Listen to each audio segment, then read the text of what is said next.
नीति वचन अध्याय 6। अन्य चेतावनियां। हे मेरे पुत्र, यदि तू अपने पड़ोसी का उत्तरदायी हुआ हो अथवा परदेशी के लिए हाथ पर हाथ मारकर उत्तरदायी हुआ हो, तो तू अपने ही मुंह के वचनों से फंसा और अपने ही मुंह की बातों से पकड़ा गया। इसलिए हे मेरे पुत्र, एक काम कर, अर्थात तू जो अपने पड़ोसी के हाथ में पड़ चुका है, तो जा उसको साष्टांग प्रणाम करके मना ले।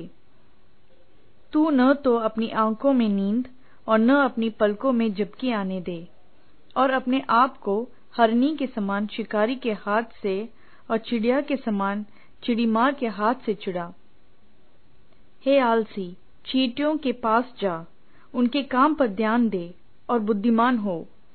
उनके न तो कोई न्यायी होता है, न प्रधान और न प्रभुता करने वाला, तो भी वे अपना आहार धूपकाल में संचय करती हैं और कटनी के समय अपनी भोजन वस्तु बटोरती हैं।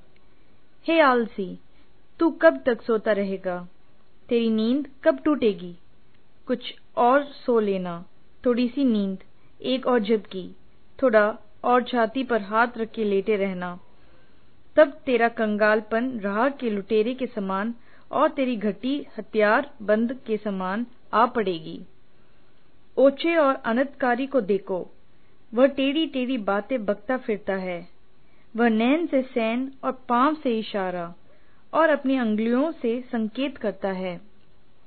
उसके मन में उलटफेर की बातें रहती, वह लगातार बुराई गढ़ता है और झगड़ा रगड़ा उत्पन्न करता है। इस कारण उस पर विपत्ति अचानक आ पड़ेगी। वह पल भर में ऐसा नष्ट हो जाएगा कि बचने का कोई उपाय न रहेगा।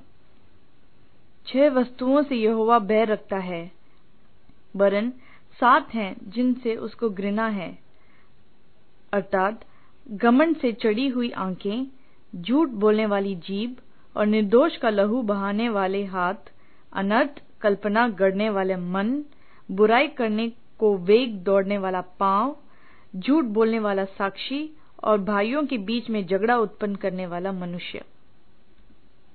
व्यभिचार के विरुद्ध चेतावनी। हे मेरे पुत्र, मेरी आज्ञा को मान और अपनी माता की शिक्षा को न तज। इनको अपने हृदय में सदा गांठ बांधे रख और अपने गले का हाथ बना ले।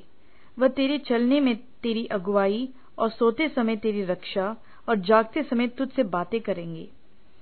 आज्ञा तो दीपक है और शिक्षा ज्योति, और सिखाने वाले की डांट जीवन का मार्ग है, ताकि तुझको बुरी स्त्री से बचाए और पराई स्त्री की चिकनी चुपड़ी बातें से बचाए।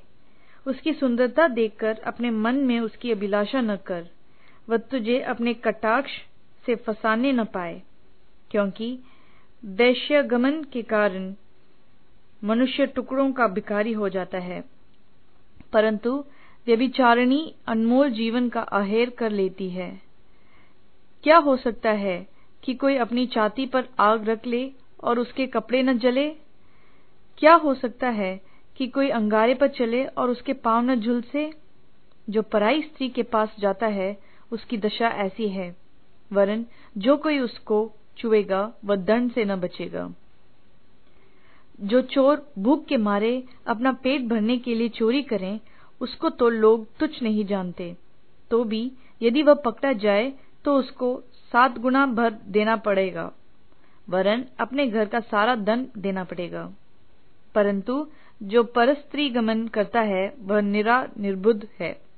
जो अपने प्राणों को नष्ट करना चाहता है वही ऐसा करता है। उसको घायल और अपमानित होना पड़ेगा और उसकी नामधराई कभी न मिटेगी, क्योंकि जलन से पुरुष बहुत ही क्रोधित हो जाता है और पलटा लेने के दिन वह कुछ कोमलता नहीं दिखाता। वह घूस पर दृष्टि न करेगा और चाहे तो उसको बहुत कुछ दे तो भी वह न मानेगा।